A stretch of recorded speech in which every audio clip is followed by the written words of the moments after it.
que vende hoje no Brasil? Luciano Huck.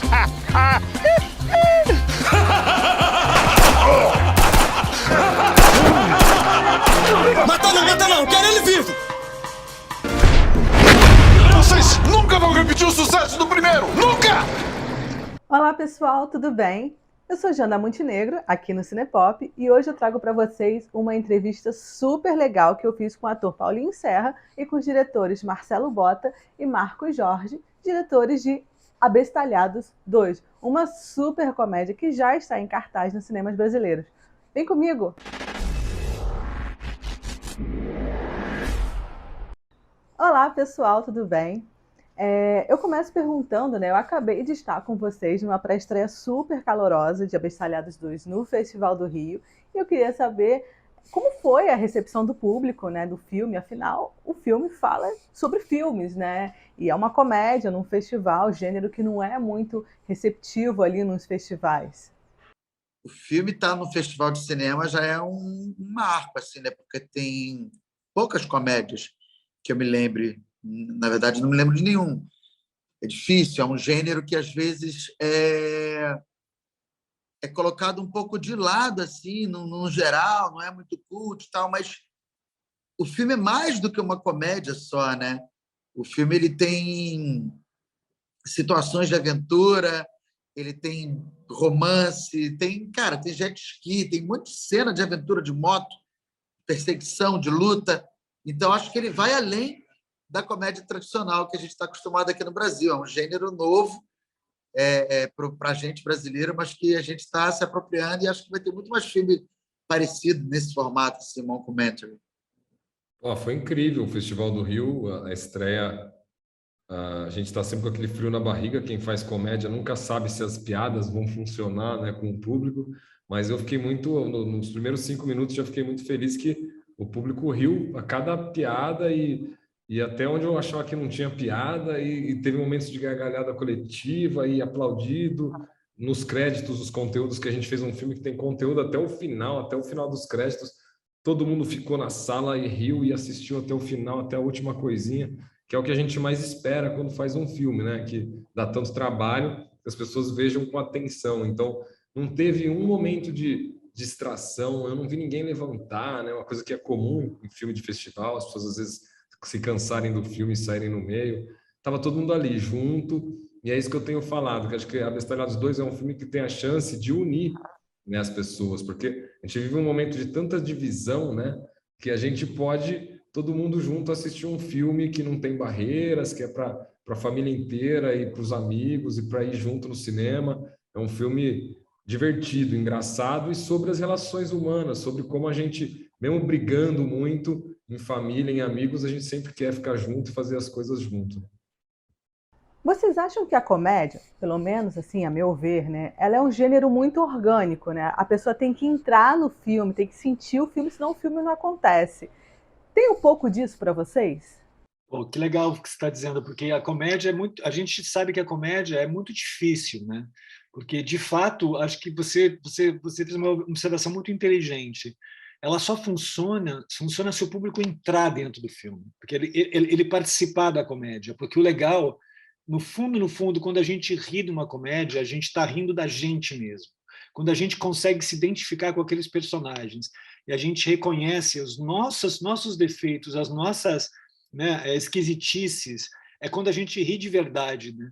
E isso só acontece, como você falou, quando a gente entra dentro do filme. E esse entrar, fazer com que o espectador entre dentro do filme, é que é a magia do cinema, é que é a dificuldade que a gente tem, desde quando a gente escreve o roteiro, no momento que a gente filma, até o momento que a gente monta o filme, né? Como é que a gente consegue envolver o espectador para ele se sentir parte do filme?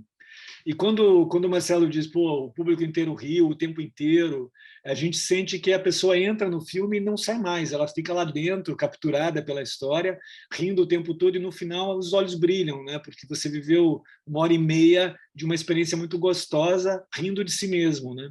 Então, esse é o que a gente almeja, né? E é muito legal quando a gente consegue. E a comédia, quando funciona, ela realmente é muito recompensadora para quem faz o filme, né? Então, né, eu falei que eu estava com vocês na pré-estreia lá do filme, do Festival do Rio, né? E eu confesso que eu não parei de rir. Eu ri do início ao fim.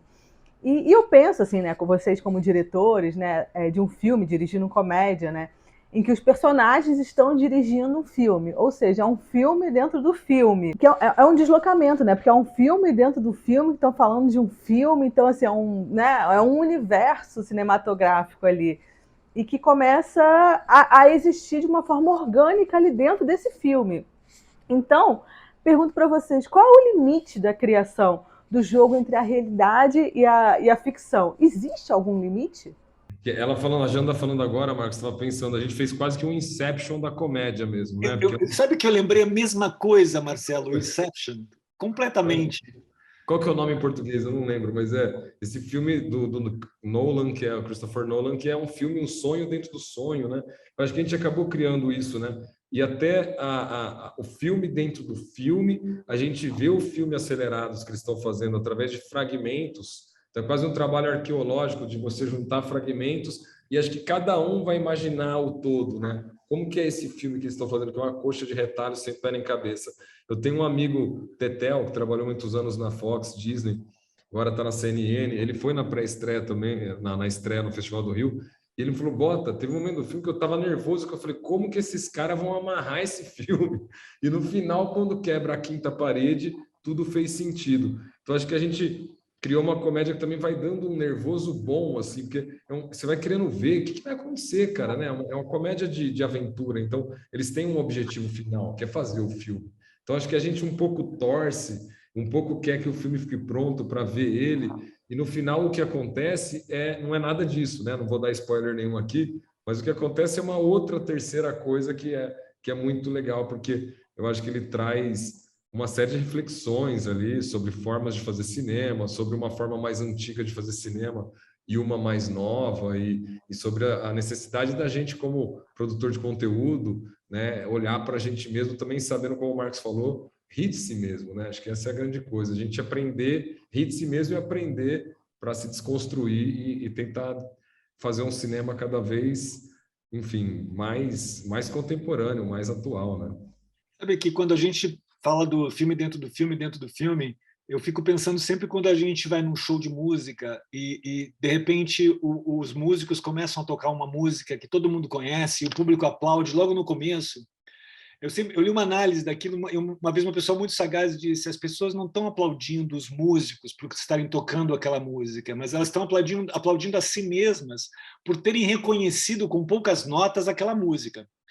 Quando a gente buscou esse efeito quando eles projetam para a Major o promo deles, né? Porque você já viu aquelas cenas que eles vão projetar sendo filmadas, mas você viu elas em fragmentos, você viu os caras brigando, os caras tentando fazer aquilo. E quando a gente vê o que eles filmaram, assim, o que a gente buscou foi que o público tivesse essa coisa, aplaudir a si mesmo por estar entendendo que aquele filme ele já tinha de alguma maneira visto e entender como foi feito, né?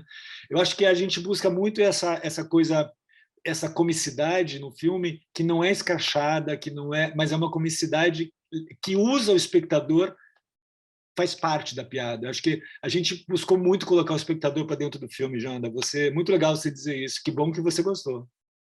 É legal vocês falarem isso, porque isso tem um pouco a ver com o que eu vou perguntar agora, né? Eu fiquei pensando assim comigo, né? Tipo, beleza, eu sou do cinema. Eu reconheço todas as dificuldades que os personagens estão passando ali, né? Essa garra de correr atrás, de fazer o filme acontecer de qualquer custo, né? Mas também achei muito legal que o filme mostra, para quem não é desse universo, né? Como é que o cinema é feito. E porque ele mostra os bastidores que ninguém quer mostrar, né? Então tem que falar um pouco disso, né? Para os espectadores. Como é que foi tirar a cortina e falar, gente, então, é assim que o cinema é feito, sem purpurina, sem glamour?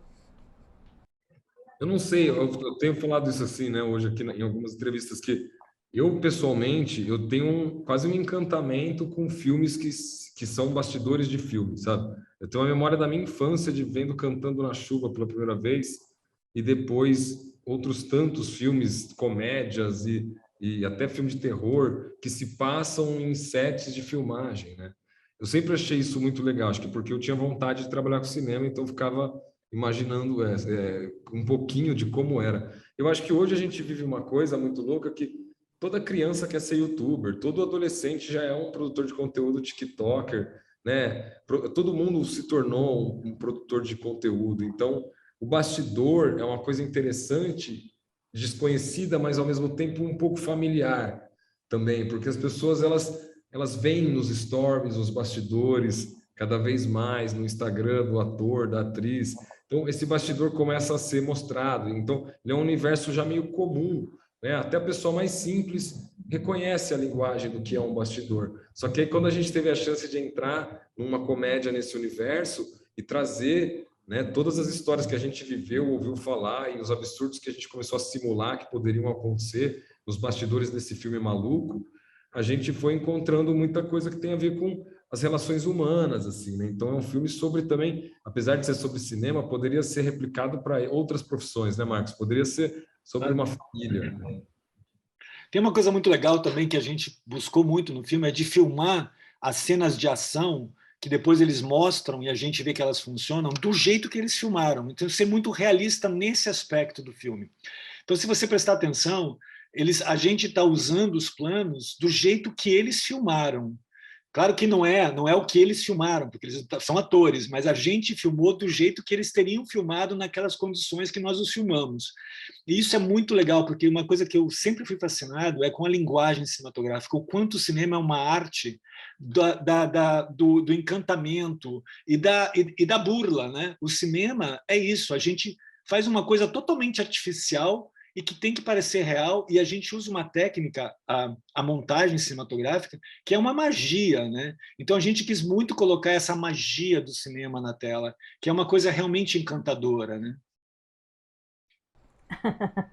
Eu, particularmente, acho que super funcionou. Aquela cena do Leandrinho entrando lá no estúdio, né, vendo a sonoplastia, eu super falei, nossa, sou eu ali naquela cena. Então eu aproveito esse gancho para perguntar, o que vai vir em seguida? Abestalhados 1 ou Abestalhados 3? Essa é a pergunta.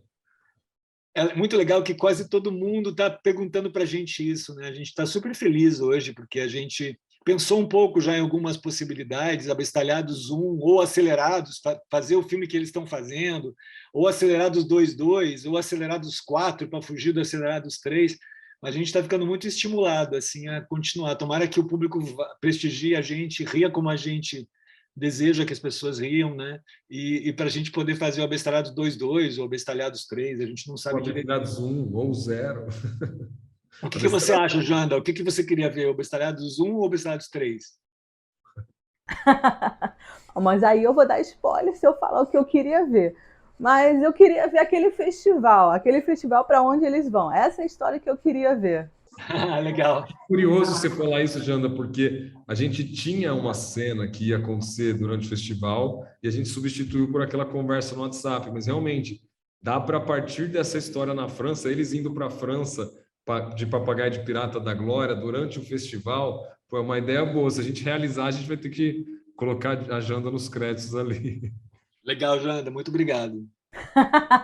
Aí eu entro lá como repórter entrevistando eles. Sensacional. Gente, de verdade, muito obrigada. Eu tô falando isso para todo mundo. Eu ri do filme do início ao fim. O filme é super engraçado. Eu super agradeço vocês por toparem essa entrevista e por fazerem esse filme de verdade. Muito obrigada. Eu que agradeço. Muito obrigado pelo seu sorriso e pelo seu comentário. Muito obrigado. Valeu demais, hein? Obrigado. Que vende hoje no Brasil? Luciano Huck.